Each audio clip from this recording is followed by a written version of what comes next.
До денес сите мислевме во Брос се главните фаци на една страна и бубалиците на друга. Од денес гледајте на нив поинаку, ептен се оригинални. Парите наменати за дневни трошоци ги донираа на оние кои што ќе им улеснат животни околности. Капа долу, дечки. Јас го сонам како икона, нежна, блиска, далечна, моја прва платонска, љубов чиста како солза, сеќа кога поразна, свати што си ти. Со песна и голема амбиција да се биде добар човек, да се биде хуман, учениците од Скопската гимназија Јосип Броз Тито со хуманитарен поход во Заводот за рехабилитација на слух говори глас. Идејата се роди токму од нив, од учениците, кои наместо скапа облека, кафе и вечерни излегувања, својот джепарлак го донираа во хуманитарни цели. Ние се организиравме и дојдовме да ги посетиме нашите другарчиња тука, бидејќи на гости не си се празни раце, решивме да донесеме мал подарок. Ние со овој ге сакаме да ги потикнеме другите училишта направат вакви или слични проекти. За да се биде хуман не треба многу, само идеја и целта е веќе остварена. Собиравме по мала количина пари, по 200 денари од ученик, со тоа што ние што ние не баравме пари од нашите родители, туку сами од нашите пари дававме кон ово.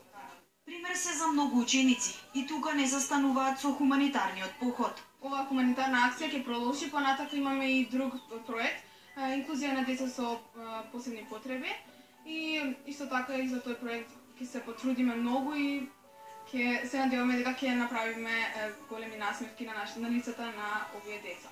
Целосна подршка учениците имаат од нивните професорки, благодарение на кои се и добри луѓе. Особено внимание посветуваме на тоа да се надоградиме на она што го стекнуваат во домот, семејството и да изградиме личности кои ќе бидат со богати вредности, со алтруизам, со емпатија.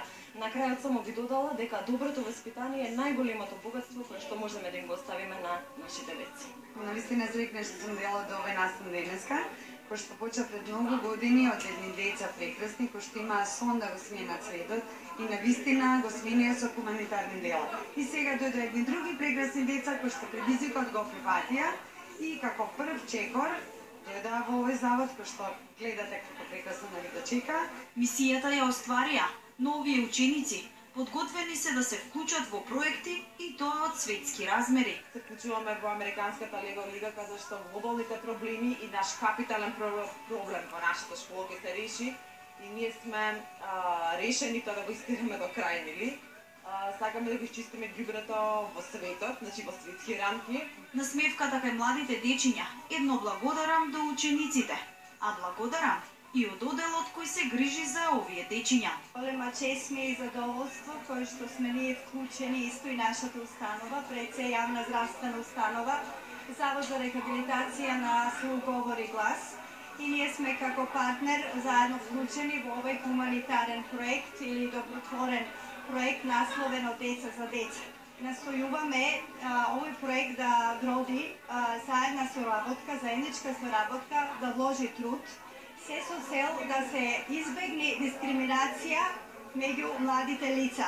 Почетокот на проектот еве го започнува со нас, со нашиот завод.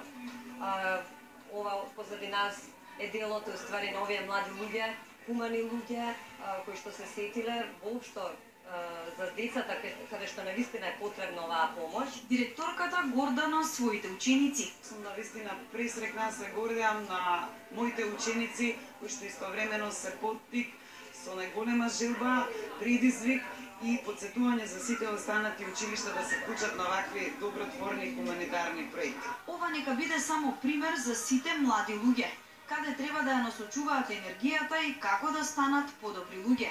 Горди сме и ние што нашата младина има префикс хумана.